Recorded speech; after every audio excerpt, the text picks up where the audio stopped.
Muy buenas noches. En esta ocasión hablaremos acerca de la lingüística y la poética.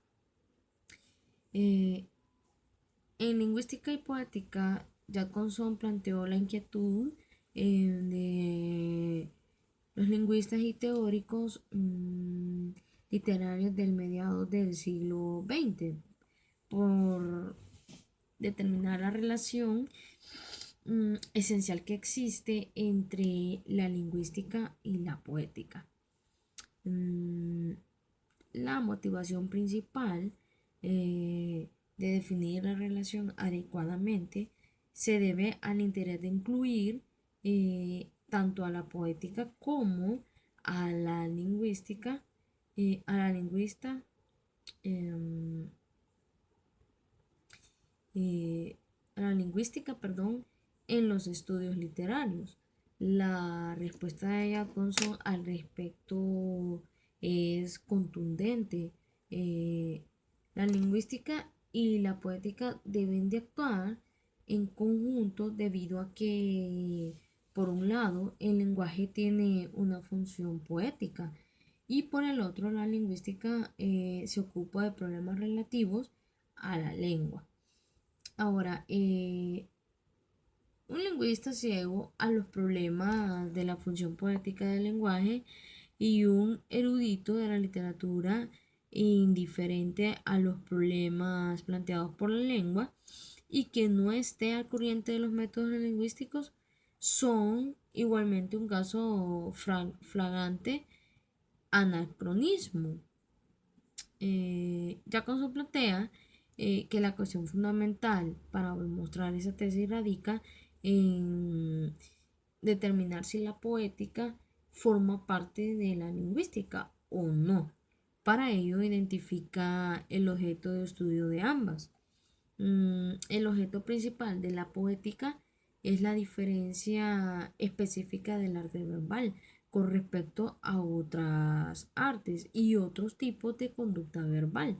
Por eso está destinada a ocupar un puesto preeminente en los estudios literarios. La poética de problemas de estructura verbal, así como la estructura pictórica, le concierne el análisis de la pintura, puesto que la lingüística es la ciencia que engloba a toda estructura verbal.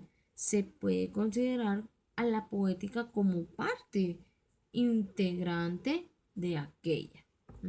Para definir una relación entre los objetos de estudio, tanto de la lingüística como la poética, Jacobson plantea que la cuestión es definir esencialmente qué es lo que hace que un mensaje verbal sea una obra de arte, es decir, que convierte a un mensaje cualquiera en un mensaje literario y por lo tanto que interesa ya no solo a la lingüística sino a la poética. Los mensajes verbales poéticos, obra de arte, a ser verbales entonces deben ser estudiados por la lingüística y en el caso de la poética cuyo objeto principal es la diferencia específica del arte verbal con respecto a otras artes y otro tipo de conducta verbal. El mensaje verbal poético debe ser estudiado también desde su dimensión lingüística, ya que es parte de un fenómeno de la lengua. Jacobson establece que la poética no solo se puede utilizar en los estudios literarios, sino que esta es parte de lingüística en cuanto a que trata de estructuras de la lengua.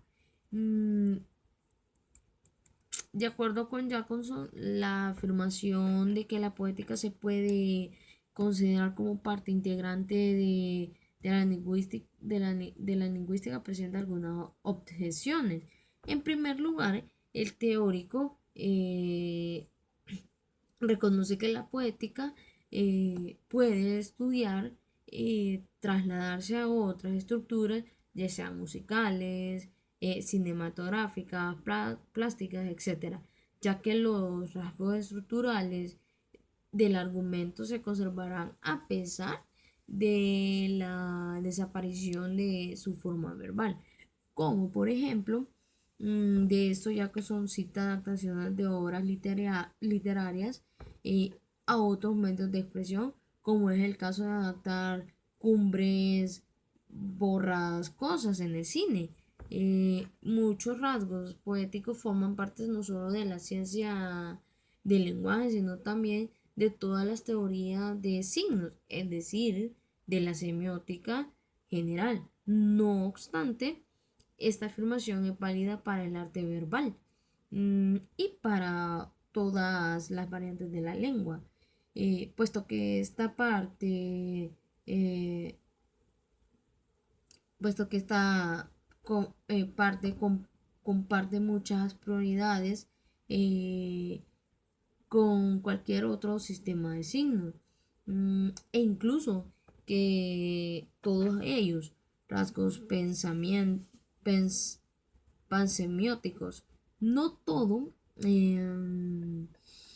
lo que estudia la poética verbal, perdón, no todo lo que estudia la poética es verbal. Es decir, algunos rasgos poéticos no solo pertenecen a la ciencia del lenguaje, sino a toda la teoría de los signos. La semiótica, por ejemplo, en el caso del gótico que existe, por ejemplo, en la pintura American Gothic de One Book, y en la literatura, por ejemplo, el sureño de William Faulkner. Entonces, parecería que la poética no pertenece a la lingüística, pero en realidad eh, a todas las artes les pasa esto, comparten propiedades que pueden trasladarse de unas a otras. Ya causan rebates entre los argumentos que busca separar la lingüística de la poética. Aquel que dice que la poética tiene que ver con juicios de valor y la lingüística no, a veces oímos decir que la poética, a diferencia de la lingüística, tiene que ver con la valoración.